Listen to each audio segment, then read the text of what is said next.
join us. But first, you saw over the weekend the Washington Post, the New York Times, two abusively biased liberal mainstream media outlets published stories saying that the CIA, without any concrete or new evidence, they now think that Russian hackers tried to help Donald Trump win the election. Now, President-elect Trump reacted to these reports on Fox News Sunday. Take a look. I think it's ridiculous. I think it's just another excuse. I don't believe it. I don't know why. And I think it's just, they talked about all sorts of things. Every week it's another excuse. If you look at the story and you take a look at what they said, there's great confusion. Nobody really knows. And hacking is very interesting.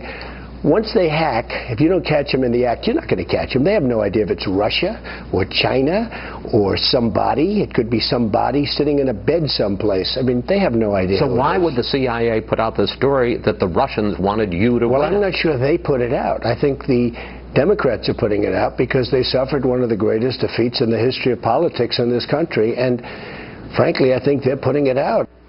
So this morning, President-elect Donald Trump tweeted, "Can you imagine if the election results were the opposite and we tried to play the Russia-CIA card? It would be called a conspiracy theory," which, by the way, it is. Now, the President-elect, he's absolutely right about this. Now, earlier today, Clinton's campaign manager, John Podesta, he said that Electoral College electors have the right to see intelligence on potential Russian hacking before they vote on December 19th, 1 week from today.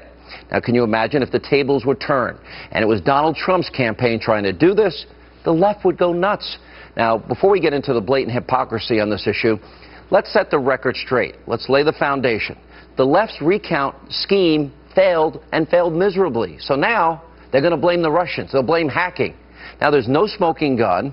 What we are now seeing is President Obama, the Democrats, they're trying to politicize this issue to try and hurt and delegitimize Donald Trump. Now, according to a new report, the FBI is now reaching a much different conclusion than the CIA on all of this because they have not found conclusive evidence that Russia was actually trying to help Trump win the election. And government officials are now saying that the CIA's assessment of what happened isn't as clear-cut and definitive as what the liberal mainstream media is telling you and reporting. So, in other words, there is no consensus between the FBI and the CIA. And according to the New York Times, there is no new information, intelligence, or evidence from the CIA's investigation into these allegations. So then, why is this all of a sudden a big story? Now, the Daily Beast is also reporting that there's a revolt going on inside the CIA. Why? Because employees, quote, hate Trump's guts, and they don't like his national security advisor nominee, retired Lieutenant General Michael Flynn. And then you have never-Trumpers like Senator McCain and Lindsey Graham.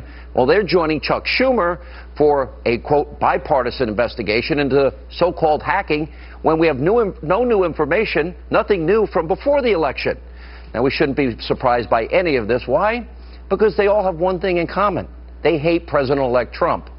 Now, if all these people care so much about these Russian allegations, then why didn't they feel the same way about Hillary Clinton's private server scandal and the great threat that that posed to our national security?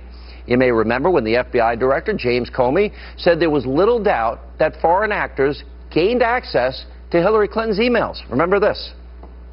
We did not find direct evidence that Secretary Clinton's personal email domain, in its various configurations since 2009, was hacked successfully. But given the nature of the system and of the actors potentially involved, we assess we would be unlikely to see such direct evidence.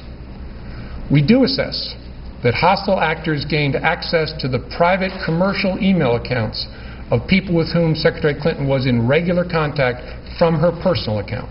And don't forget, Director Comey, he said Clinton's private server was less secure than a Gmail account.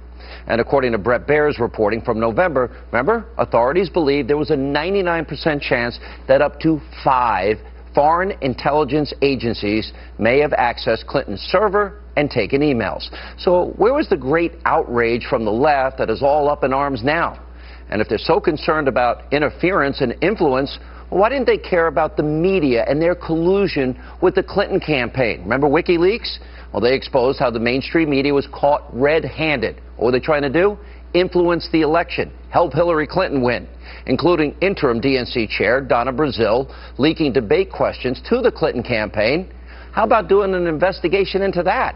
How did they help Hillary cheat?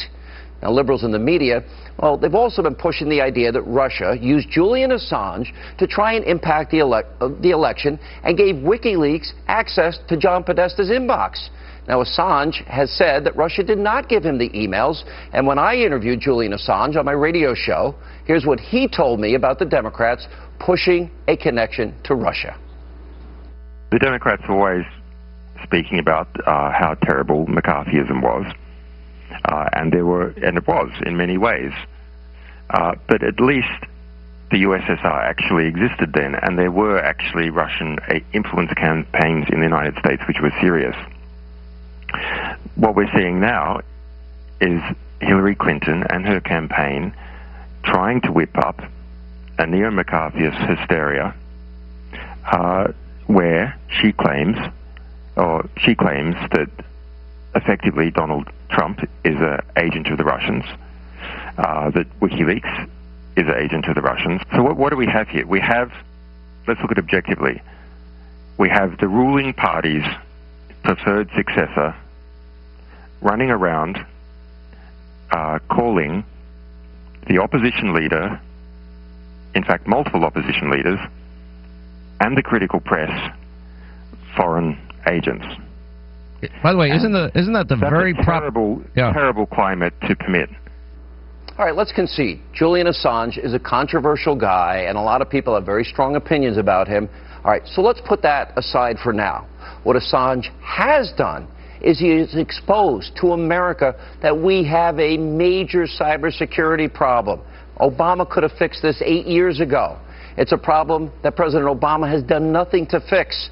And in the past couple of years alone, well, government agencies like the Office of Personnel Management, the IRS, the Department of Defense, the State Department, the White House have all been hacked, and the list goes on and on and on. So where was the outrage from Obama and the left on that? It wasn't much, and now they're up in arms over allegations of hacking because they lost an election, so they want to delegitimize the guy that won. Well, let's keep in mind that while Democrats fire up their fake moral outrage machine, well, what are we going to do about it now? Here with reaction, Fox News.